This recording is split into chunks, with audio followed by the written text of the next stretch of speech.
Bom, eu me chamo Stephanie, o meu companheiro é João Vitor, e o lema do nosso trabalho é fabricação de modelo de fundição em areia por impressão 3D.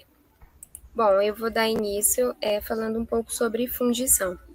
O processo de fundição é o conjunto de processos no qual o metal fundido ele é levado a fluir por uma cavidade, sendo por gravidade ou por qualquer outro tipo de força. Esse metal ele vai ao adentrar nesse molde, ele quando atingir o seu estado sólido, ele vai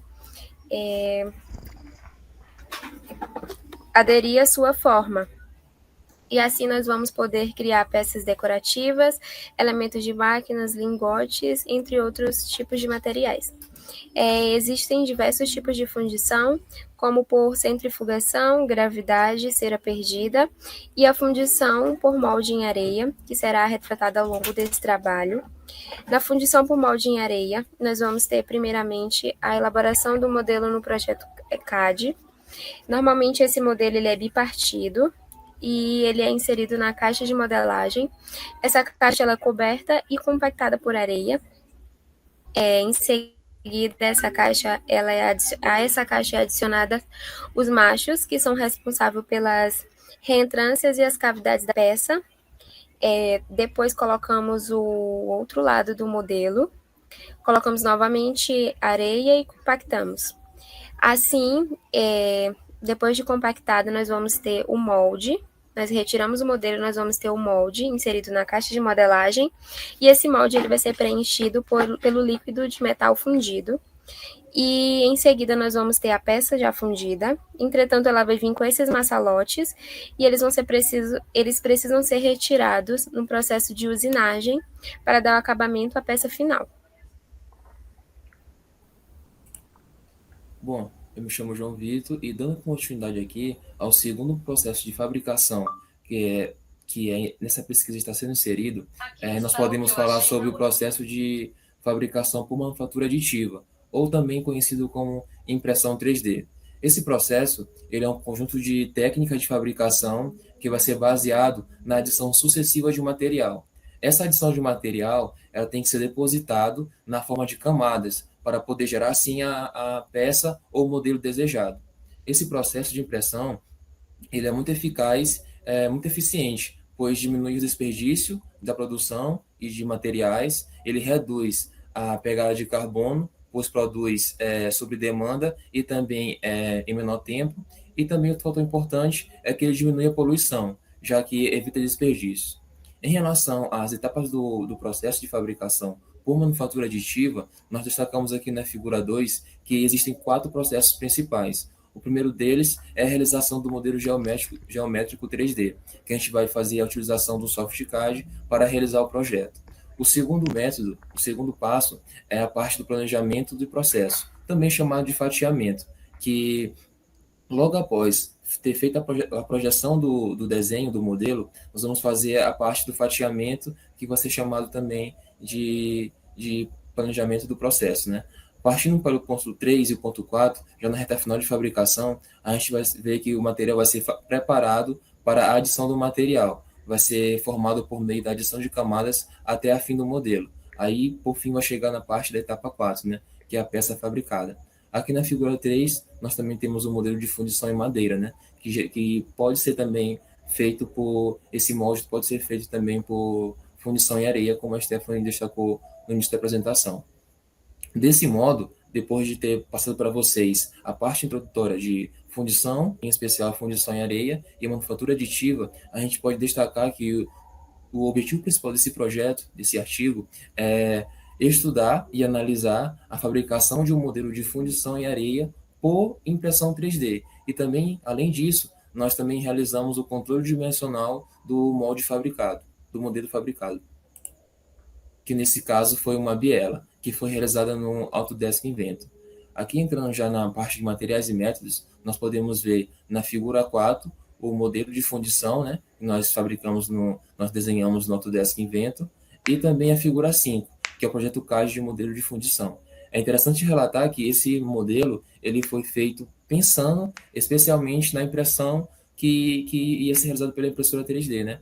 Porque temos que ver a parte do comprimento, da largura e da altura da impressora para evitar possíveis imprevistos. Passo a palavra de novo para a Stephanie. Bom, eu vou falar um pouco sobre outros materiais utilizados. Um deles foi a impressora 3D Ender 3. Eu gostaria de citar alguns parâmetros gerais dessa impressora, que é a velocidade máxima de impressão de 150 milímetros por segundo. A espessura da camada dela varia de 0,1 a 0,4 milímetros. A temperatura do bico, ela pode atingir até 255 graus e a temperatura da mesa 110 graus. Nessa tabela, nós vamos ter os parâmetros utilizados na nossa impressão, com a utilização da velocidade máxima de 150 milímetros por segundo. A espessura da camada, nós utilizamos a espessura mínima de 0,1. A temperatura da mesa, como eu havia citado, ela chega até 110, nós atingimos apenas 70 graus. E a temperatura do bico, que poderia ser utilizada em 255, nós utilizamos em 190. O tipo de preenchimento ele é triangular, pois ele é indicado para os casos em que é necessário maior resistência em direção à casca. Porém, esse tipo de preenchimento ele demanda um maior tempo de impressão. A quantidade de preenchimento utilizada foi a de 20%. O material que utilizamos nessa impressora foi o PLA, que é um material que vem crescendo bastante no mercado, principalmente possui alta dureza superficial, boa qualidade de impressão, alta aderência entre as camadas do filamento e sua facilidade de impressão. Também podemos destacar que o PLA, além de ser compostável e biodegradável, ele é reciclável mecânica e quimicamente, também é biocompatível e bioabsorvível. O tempo de degradação do PLA varia em torno de 6 meses a 2 anos, e se for descartado da forma correta, ele se torna substâncias inofensivas. Isso porque ele se degrada facilmente pela água. Bom, para a realização das medições, utilizamos o paquímetro Digimesse analógico de resolução 0,05 milímetros e de faixa nominal 150 milímetros. Fizemos as medições no laboratório de física com a temperatura de 24 graus. Bom, aqui na parte de resultados de discussões, a gente pode só lembrar o que a Stephanie falou no início, né? Que nós realizamos as medições com o paquímetro no laboratório de física. Essas medições foram feitas 24 graus e nós realizamos 3 leituras para cada dimensão. Nós temos aqui na parte do D1 e D2, que é na parte da cabeça da biela, nós temos o D1, que é o diâmetro maior, o diâmetro externo, e D2, que é o diâmetro interno. Em relação ao pé da biela, nós temos D3, que é o diâmetro externo, e D4, o diâmetro interno. Em relação à espessura, nós temos E1, sendo a espessura da cabeça da biela, e E2, sendo a espessura do pé da biela. Depois que nós realizamos essas medidas, nós calculamos a média das 3 medidas, o desvio padrão, que vai mostrar o grau de dispersão do conjunto de dados, e também o erro de medição, que vai ser dado pelo valor indicado, o valor que nós medimos, menos o valor verdadeiro convencional. Que esse valor verdadeiro convencional, que é o VVC, nós destacamos na segunda coluna, né? Como vocês podem ver. A partir dessas medições, nós podemos ver que o erro de medição em todas as dimensões, exceto o E2, né, que é a espessura da cabeça da biela, ele superou a precisão da impressão da impressora 3D, que nesse caso era de mais ou menos 0,1 milímetros, ou seja, apresentou uma exatidão baixa na peça. Em relação ao desvio padrão, com exceção novamente de E2, foi considerado baixo, porque nós podemos ver, né, que só E2 que ultrapassou 0,14, ou seja, deu uma diferença de medição muito grande em relação ao valor verdadeiro convencional. A partir disso, a gente pode analisar, né, que os dados encontrados eles estão próximos da medida convencional, da medida do valor verdadeiro, a medida padrão. A partir desses resultados, a gente pode também perceber algumas vantagens. Em relação à vida útil do material, nós percebemos que um estudo feito por Albuquerque, ele relata que a cada um ciclo que quer dizer 100 repetições que ele pegou a peça fabricada na impressora 3D e realizou o molde por fundição em areia, ele percebeu que a espessura da peça ia diminuir cerca de 0,01 milímetros. E quando ele fez o segundo ciclo, ou seja, mais 100 repetições, 100 unidades do molde, ele percebeu que a peça diminuiu mais 0,05 milímetros. Ou seja, a partir daí foi possível fazer o cálculo e descobrir que a peça ela pode fazer o molde em areia 2.700 vezes, nessa faixa etária de moldes, 2.700 moldes. Em relação ao custo-benefício da peça, pode ser considerado ótimo, já que o PLA custou cerca de R$ 140 o quilo, a massa do modelo foi de 55 gramas, o que, em média, né, fazendo uma conta básica, nós descobrimos que esse modelo vai custar cerca de R$ 8, né? Separando o preço do PLA e também a tarifa de energia, que foi em cerca de R$ 2 em média, 1,38 por aí. E também nós podemos citar o menor desperdício de matéria-prima e fabricação mais sustentáveis, né? Como já falamos em slides anteriores. Bom, em relação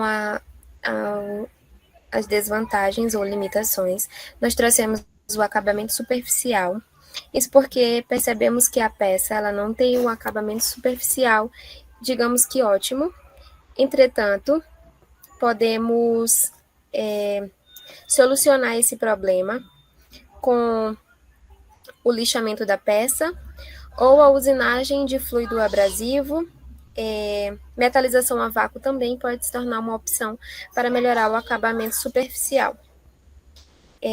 Agora, em relação à exatidão dimensional, como já foi citado pelo João Vitor em slides anteriores, a exatidão se torna baixa.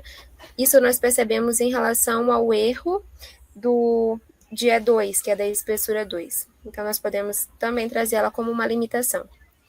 Em relação à resistência mecânica, encontramos também dificuldades na obtenção, principalmente de paredes finas, no momento da impressão. Assim, nós podemos concluir que os modelos confeccionados por manufatura aditiva, eles satisfazem as necessidades de fundição. Eles têm muitas vantagens, como já foi citado, em relação ao custo-benefício, vida útil, uma fabricação mais sustentável.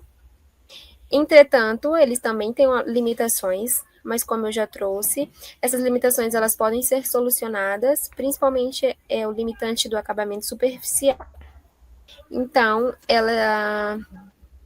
essa técnica se mostra superior aos métodos tradicionais. Entretanto, a sua viabilidade depende de fatores como o tamanho do lote e a complexidade da peça. A seguir, nós vamos ter as nossas referências utilizadas tanto para a elaboração do artigo, quanto para a criação desse material de vídeo. E eu agradeço a atenção de todos. Muito obrigado também a todos, assim como a Stephanie, e também nosso professor orientador Ivanilson Souza Costa. E estamos à disposição para qualquer dúvida que surgir. É isso, gente. Muito obrigado.